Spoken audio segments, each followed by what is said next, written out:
Hello everyone, আজকে এই ভিডিওতে যেটা বলবো সেটা হলো টিভিএসের রনিং।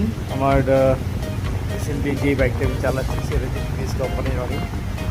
তো এর আগে আমি ক্লাসিক চালিয়েছি, বাজাজের যে আমাদের অ্যাভেঞ্জার হয়, পালসার, সেগুলো চালিয়েছি।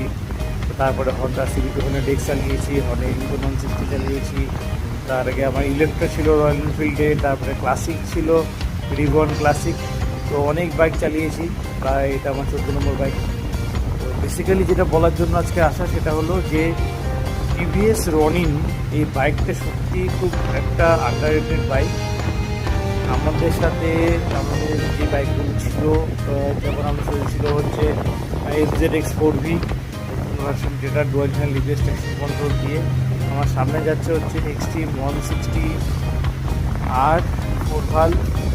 আর আরেকটা বাইক আছে আমাদের সাথে, সেটা হচ্ছে CB 200X হন্ডার।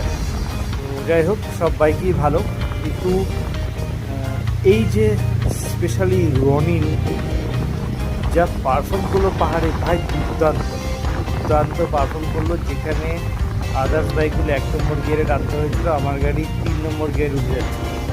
মানে লো ইন টর্কের ডেলিভারি এত সুন্দর, গাড়িটা চালিয়ে যে কনফিডেন্স পাচ্ছিলাম আমি। আর যেহেতু এটা হালকা, তার জন্য গাড়িটা খুব কনফিডেন্স পাওয়া যায়। গ্রাউন্ড ক্লিয়ারেন্সও দারুণ 180 mm, যার জন্য ছোটো থানা খন্দ কোনো কিছু যায় আসে না এই বাইকের জন্য। তো আপনারা দেখতে পাচ্ছেন রাস্তার অবস্থা, ইজিলি পার হয়ে যাচ্ছে, মানে কোনো ব্যাপারই না ওরকম।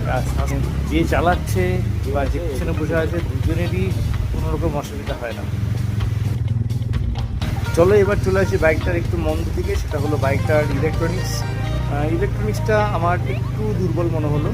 তো টিভিএস যদি এটাতে কাজ করে, তো রাইডার হিসেবে আমি মনে করবো যে বাইকটা খুবই সুন্দর একটা বাইক, এবং যারা একটু হালকা টাইপের বাইক করতে টুরিংয়ের জন্য, তাদের জন্য একদম পারফেক্ট হবে।